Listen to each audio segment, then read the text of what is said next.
Agora pronto. Paz e graça para vocês, boa noite, um abraço do Tony Neto para cada amigo que acompanha aí pelo YouTube, pelo Telegram e pelo Instagram, né? Paz e graça a todos vocês, que Jesus ponha a bênção em cada um de vocês, tá bom? Então hoje eu queria falar um pouco sobre o pecado, né? Vamos falar isso aqui. Mas antes eu queria dizer para vocês que eu sou de formação católica, né, mas não pratico mais o catolicismo hoje, não pratico mais o catolicismo. Eu não pratico nenhuma denominação. Hoje eu estou fora de todas as religiões, mas sou estudante, pregador da Palavra de Deus, né? E adepto do método preterista, né? Nós acreditamos que, parcialmente no meu caso, que a maioria das profecias bíblicas já ocorreram, do Velho Testamento, principalmente, né? No Velho Testamento, principalmente. Então, a maioria já aconteceu. E outra coisa que eu queria dizer, pasmem, acredite se quiser, o Apocalipse já aconteceu, né? Enquanto muitas religiões estão aí colocando medo em vocês, para o Apocalipse no futuro, onde haverá 7 anos de tribulação, de sofrimento, né? Para vocês que não frequentam a denominação deles, tá bom? Mas isso é mentira, o Apocalipse já aconteceu, tá bom? Isso foi no primeiro século da nossa era cristã. Então a gente quer falar hoje um pouquinho sobre o pecado, né, dentro do método preterista. Por quê? Porque o preterismo ele tem duas ramificação, né? Ele tem preterismo completo, que é a escatologia consumada, que tudo já aconteceu, né? Tudo já aconteceu e não tem mais nada para acontecer. Vocês estão me entendendo? Não tem mais nada para acontecer. E isso eu não concordo de forma nenhuma e posso mostrar na Bíblia que isto é uma inverdade, né? Então não aconteceu tudo não. Então parcialmente nós cremos que aconteceu a maioria das profecias, tá bom? Então eu sou parcial, né? Do método parcial. Mas o preterismo da escatologia consumada, que é o que já ocorreu tudo, está aí avançando, né? Perigosamente avançando, rumo a uma autodestruição, porque pregam que já não existe mais o diabo não existe, o diabo é você, é sua carne, o diabo é a lei, né, do Sinai, ele chegam a dizer isso, né? Porque diz que o diabo significa diabolos no grego, né? E que significa adversário. Tudo bem, é o adversário, né? Mas eles jogam que a carne é nossa adversária, embora seja, ela pode ser chamada de diabo, mas não quer dizer que o diabo, ser, não exista, né? Por que isso não existe? Porque quando chegou no Éden, no simbolismo do Éden, teve alguém para perturbar a Eva e o Adão, onde eles ouviram, né? E comeram do fruto, ou seja, aceitaram daquela proposta de um ser contrário a Deus. E não do jeito que os preteristas falam, que isso brotou no homem, né? Isso brotou no homem o mal e o pecado, e por isso o homem é o diabo, e o diabo, pessoa, física, não existe, não é física, né? Mas o ser em si não existe. Isso é um absurdo, essas coisas. Então eu estou dizendo isso aí. Outra, né? Quer dizer, isso é tão absurdo que Jesus veio numa carne semelhante a nós. Quer dizer que Cristo era um diabo? Não, é por aí, né?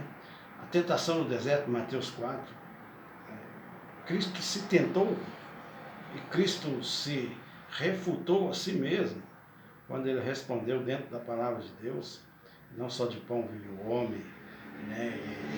Quando ele pediu para ele tirar, que os anjos seguravam esse homem, não tentarás o Senhor teu Deus, etc. Então Cristo se tentou a si mesmo. Não, isso é impossível, isso é um absurdo dos preteristas escatológicos. Mas hoje eu quero falar do pecado, que para os preteristas completos da escatologia consumada, o pecado não existe.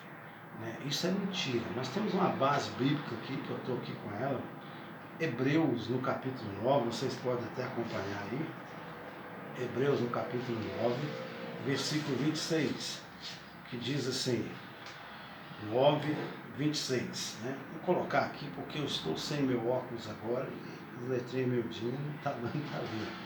Mas vamos lá, Hebreus 26.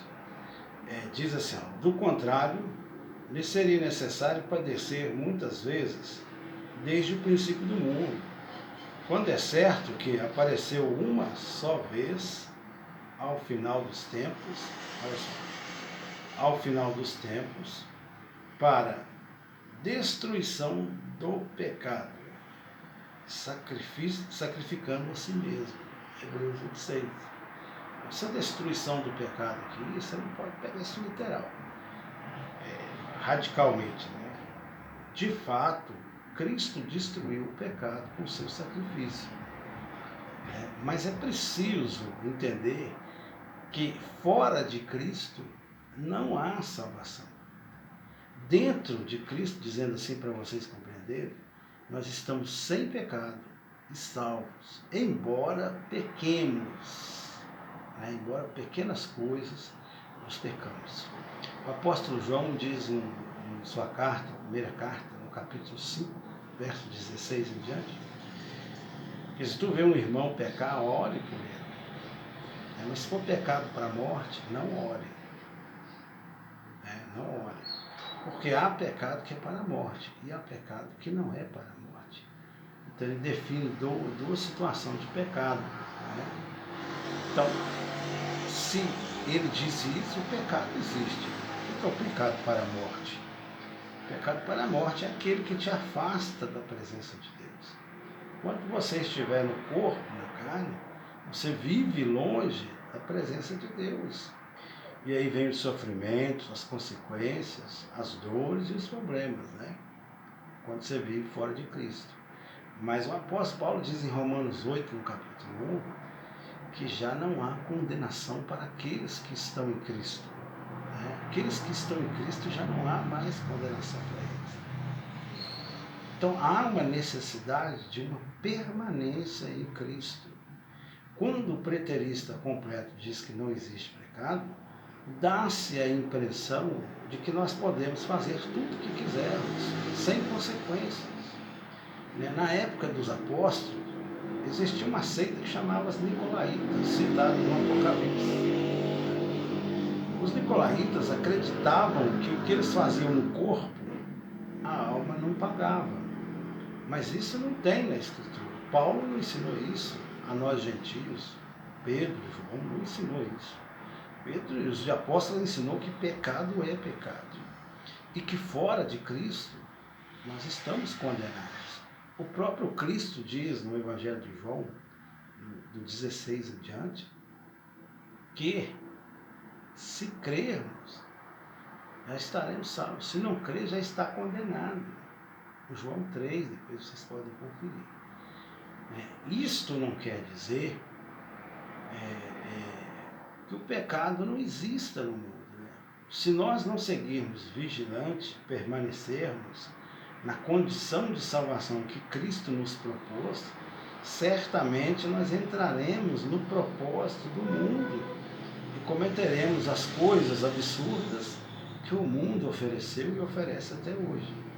Porque ainda estamos na carne, num mundo material, onde reinou e reina o pecado.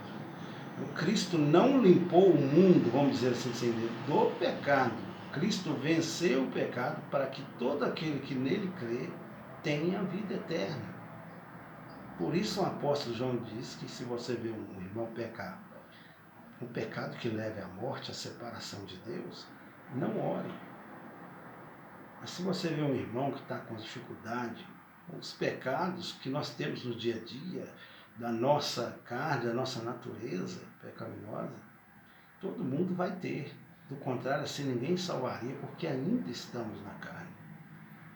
Mas o Espírito está em Cristo, ligado a Cristo. O apóstolo Paulo diz aí, em 1 Coríntios, no capítulo 2, Vou ler só um pedacinho para vocês entenderem como que é que o Espírito age em nossas vidas, né? Aqui é 1 Coríntios, capítulo 2, olha só, versículo 12 em diante. Vou baixar aqui que eu estou sem a mesa para poder apoiar, vou ficar com o rosto abaixado para me ler, mas vocês me compreendem, né? E também diz assim, então vamos lá. Ora, nós não recebemos o Espírito do mundo, o Espírito com E minúsculo, né? Espírito do mundo, o Espírito ruim que o mundo tem, a condição que o mundo tem, né? Não recebemos o Espírito do mundo, mas sim o Espírito com E maiúsculo, né? Que vem de Deus, que nos dá a conhecer a graça que Deus nos proporcionou, né? Aqui prodigalizou, está escrito aqui, prodigalizou. Então veja bem, o Espírito que vem de Deus, que nos dá a conhecer a graça de Deus. É o Espírito de Deus ligado no nosso, que faz com que a graça nos direcione num caminho sem o pecado. Entende? É a natureza divina, a graça, que nos conduz, nos livrando da cobiça. 2 Pedro, capítulo 1, versículo 3, confira depois. Então, esse Deus nos prodigalizou essa graça, né? E que pregamos numa linguagem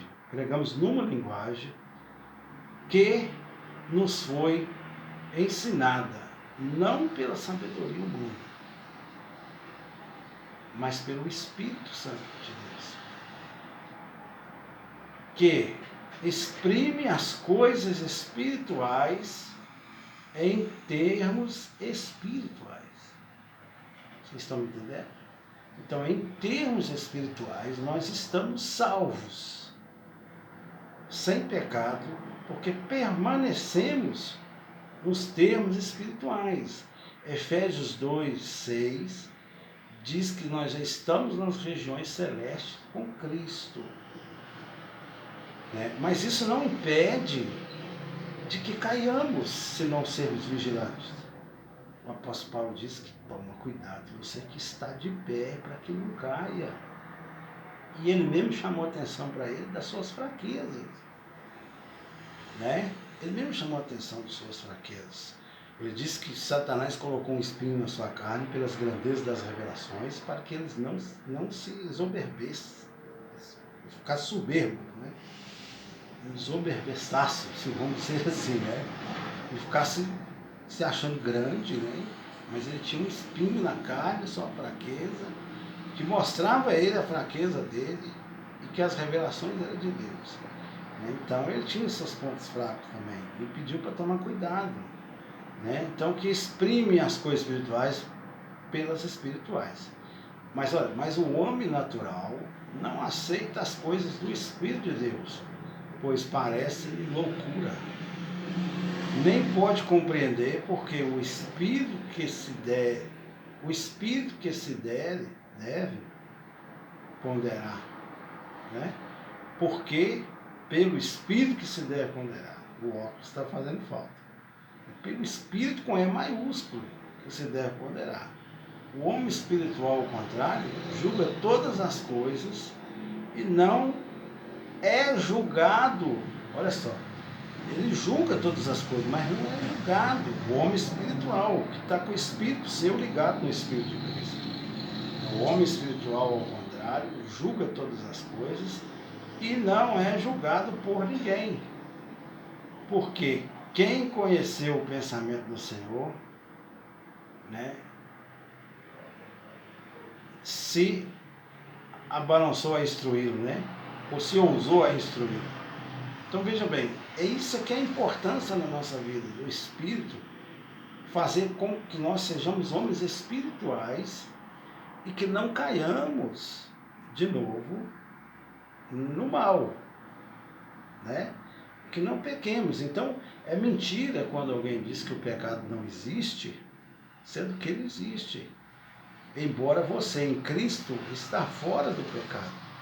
Como é que um homem agraciado né, agraciado e cheio do Espírito Santo, pode cometer atos que prejudiquem a Deus, sendo que ele é guiado pelo Espírito Santo, que prejudica a si mesmo, né, nas consequências. Ele vai só na direção em que o Espírito o levar. Mas o homem carnal, ele não vai pelo Espírito, ele não quer, não aceita, porque a carne luta contra o Espírito. E você está na carne. Então como é que você não tem pecado? Como é que você não pode cair? Se ela luta todos os dias por você. Só estando na graça, na atuação do Espírito Santo, no teu espírito. Porque o Espírito Santo fala no teu espírito, ou seja, no teu coração, que aquilo ali não é para você, aquilo ali está errado. Então o pecado não morreu. Morreu para aqueles que estão em Cristo. É o que Paulo ensinou. Se vocês morreu para a lei, morreu para o pecado. Romanos 6, 14. Que vocês estão mortos para o pecado. Assim como a mulher que é casada, o marido morre, ela está livre da lei e não peca, assim, né, quem morreu para o pecado está livre da consequência daquilo que julga o homem, que é a lei de Deus. Por isso, Cristo cumpriu para nós a lei que nos acusava, que nos condenava, e cravou a condenação dela na cruz, nos dando a salvação, mas para você permanecer nele. Hebreus capítulo 6 é claro em dizer isso. Eu não ia ler, mas eu quero até ler, para vocês entenderem isso. Hebreus no capítulo 6, né, está escrito desta forma aí, que você vai compreender agora, olhando aqui, Hebreus capítulo 6. Está aqui, né? Olha o que diz. Porque aqueles que foram uma vez iluminados, né, saborearam o dom celestial, o dom do Espírito, foi participante dos dons do Espírito Santo, né? E experimentaram a doçura da palavra de Deus, as maravilhas do mundo vindouro. E apesar disso, né, caíram na apostasia.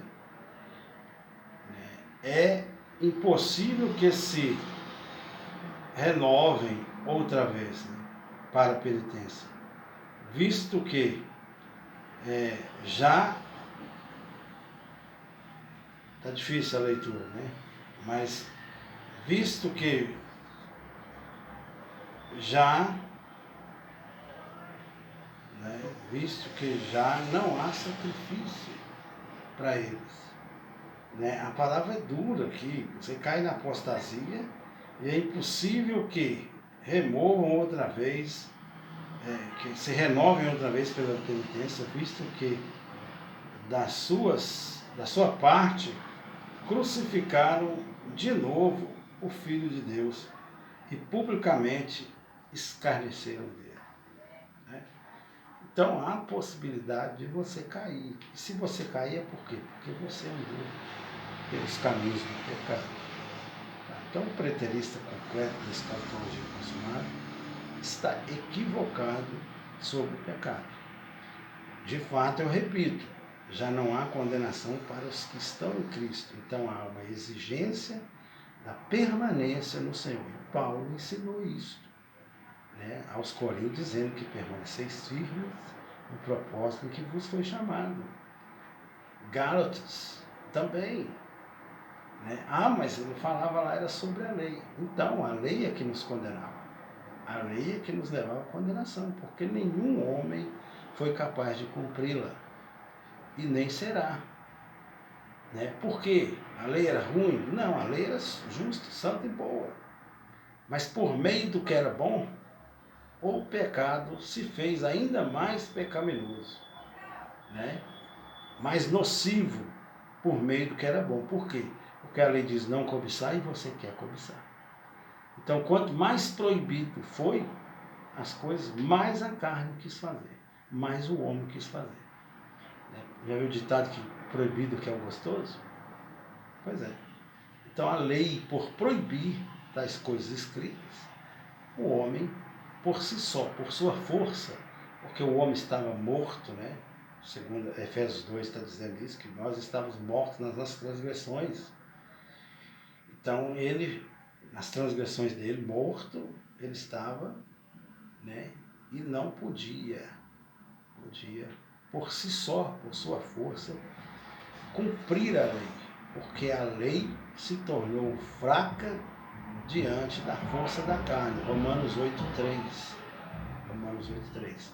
Por isso Cristo cumpriu no seu lugar, pagou sua dívida, cravou a condenação sua na cruz, foi chamado de maldito, Gálatas 3:10. Por quê? Porque maldito que é pendurado sobre o madeiro. E assim Cristo foi.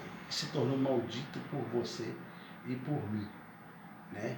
Livrando-nos das garras do pecado. Mas é preciso que permaneçais firmes no propósito que Cristo nos chamou, né? Um abraço para vocês, paz e graça, e depois eu venho falar mais sobre esse pecado. Deus abençoe, um grande abraço, orem por mim, peço para vocês oração, porque o preterista completo também da escatologia diz que oração não precisa mais. Não precisa oração mais, porque Deus não vai te ouvir. Mas precisa sim, oração é comunhão com Deus, e é preciso. Oração não é troca de favor com Deus, mas uma comunhão, uma espiritualidade, é intimidade com o Senhor, a oração. Oração não é para você pedir Ele, troca isso, você faz isso, eu oro, o Senhor me dá aquilo, o Senhor me prospera, o Senhor me dá mansão, o Senhor me dá casa, não é nada disso.